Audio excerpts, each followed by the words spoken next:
It was a perfect summer morning in Hiroshima, August 6th, 1945, just after 8 a.m.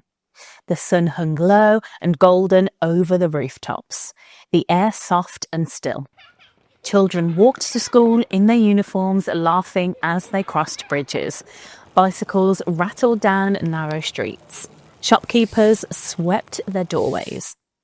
It was quiet, peaceful, ordinary.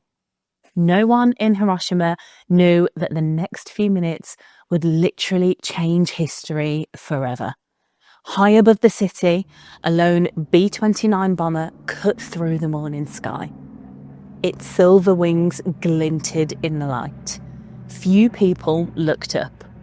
Planes had been flown over before, but this one carried something different, something the world had never seen. At exactly 8:15 a.m, a light brighter than the sun filled the sky.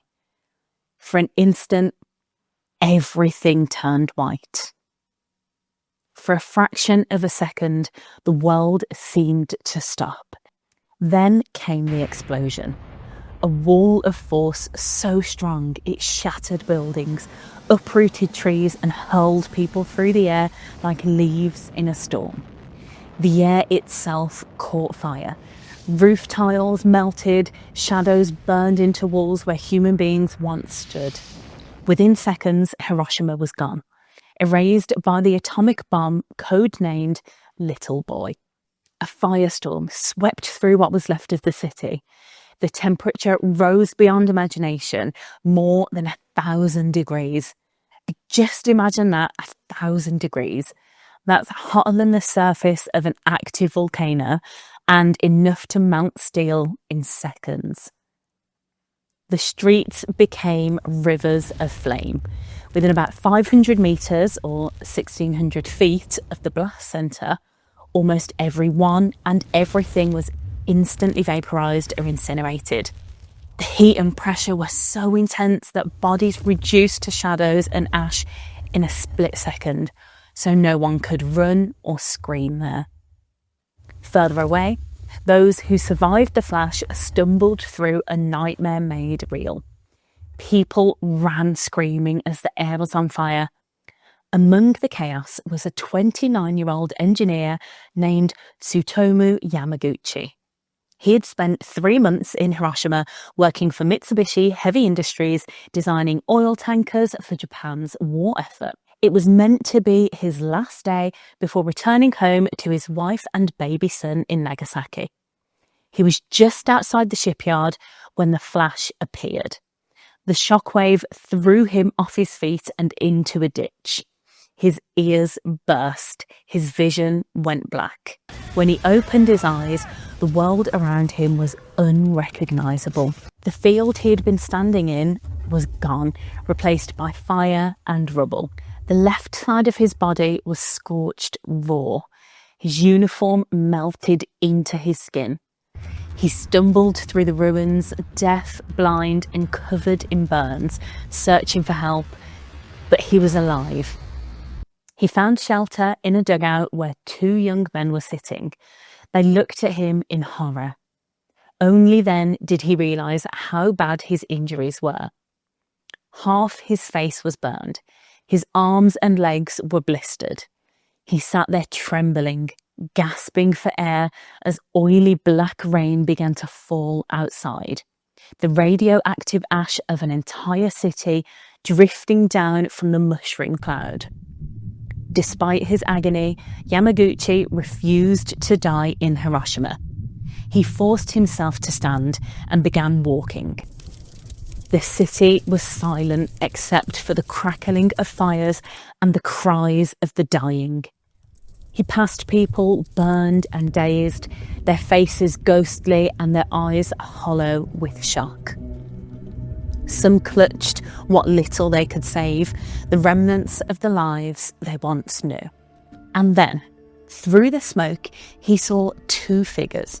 His co-workers, Sato and Iwanaga, had survived. Together, the 3 men made a decision. They had to get out. The train station, if it still stood, might be their only chance. The walk there was like a journey through hell. Hell had come to Earth that day. It was the first time in human history that nuclear weapons had ever been used outside a test situation. The world had entered a new age, one where mankind had unlocked the power to destroy itself.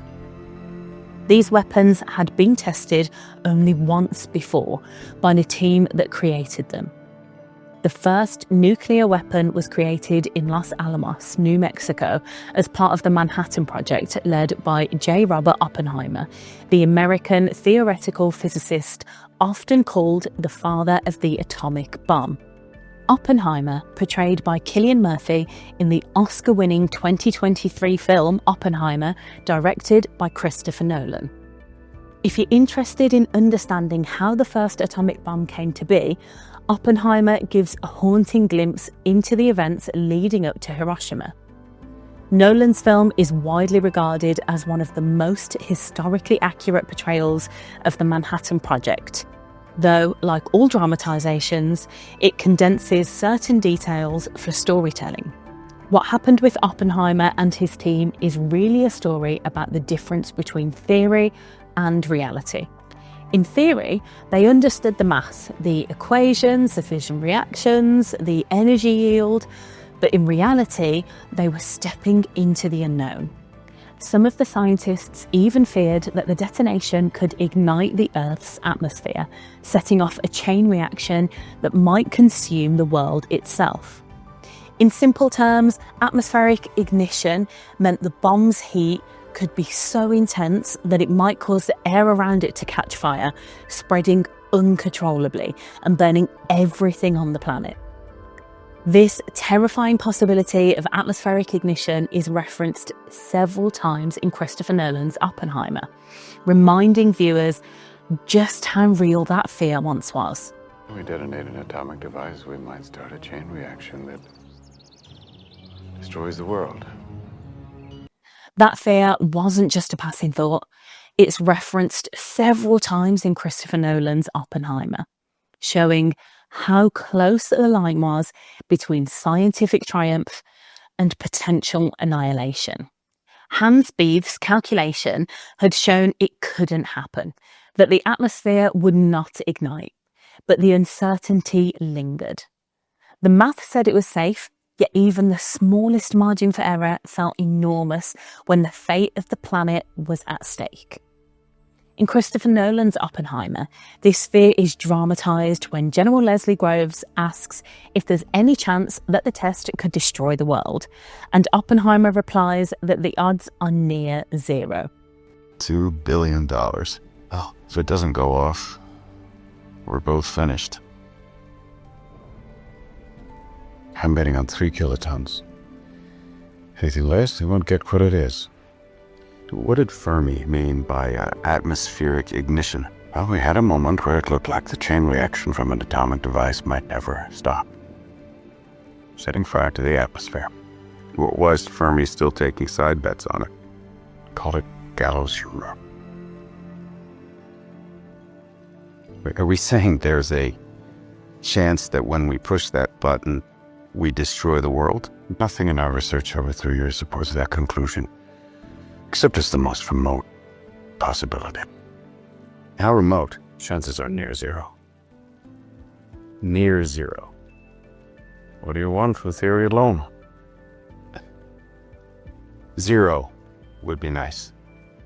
And so, when they stood in the desert of New Mexico that July morning, the air thick with anticipation, they knew there was still a chance, however small, that pressing the button might end everything, might literally destroy the world. Before the Trinity test in July 1945, the scientists knew the mathematics. They could calculate the chain reaction, estimate the yield, and predict the blinding light. But when the bomb finally detonated in the New Mexico desert, the theory turned into something far beyond imagination. The explosion lit up the sky, brighter than the sun, and the shockwave tore across the desert with unimaginable force. In that instant, many of those watching understood They had created not just a weapon, but something capable of ending the world itself. Oppenheimer later recalled a line from the Bhagavad Gita. "Now I am become death, the destroyer of worlds." We knew the world would not be the same. Few people laughed. Few people cried. Most people were silent. I remembered the line from the Hindu scripture, the Bhagavad Gita. Vishnu is trying to persuade the prince that he should do his duty, and to impress him takes on his multi-armed form and says, "Now I am become death, the destroyer of worlds." I suppose we all thought that one way or another.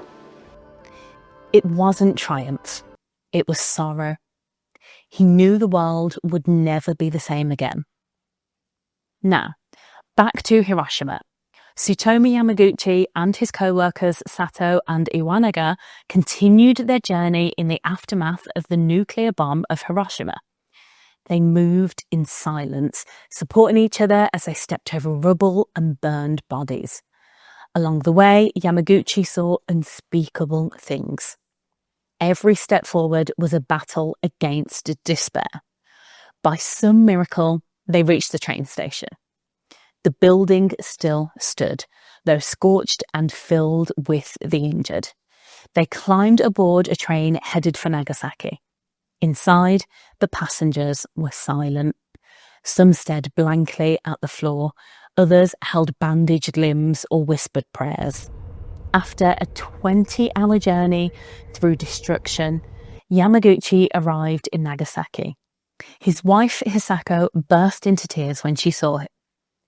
His burns were horrific.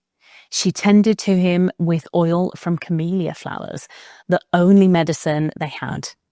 But within hours, he began vomiting and shaking with fever.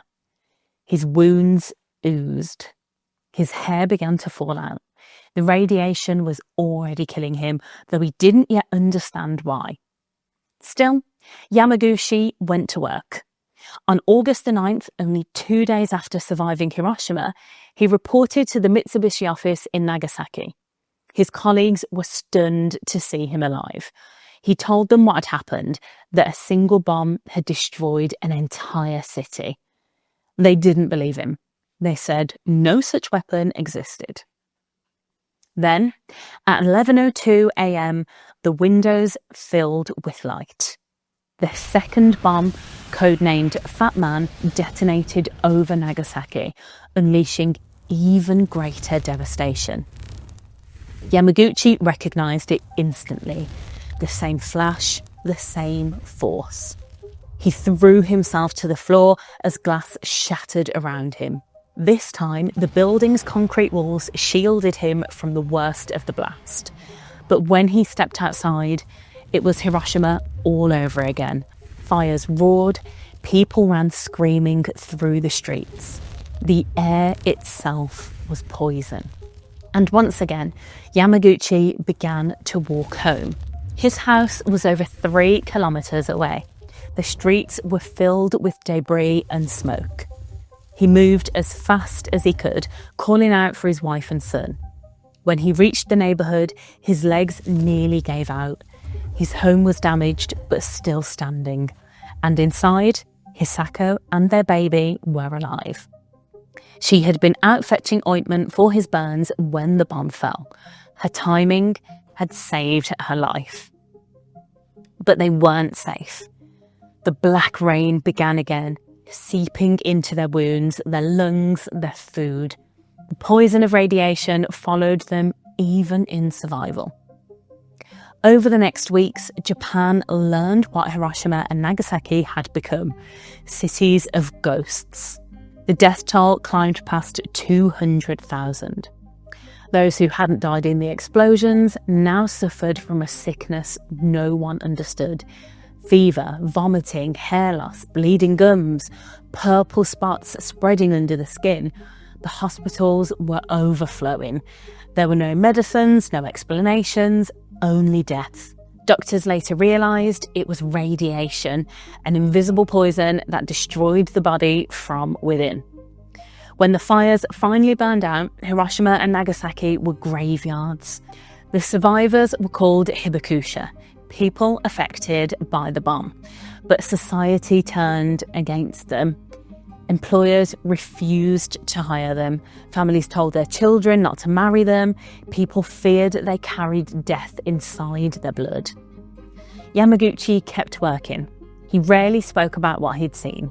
The memories were too heavy, the guilt unbearable. Why had he survived when so many hadn't? He carried that question for decades.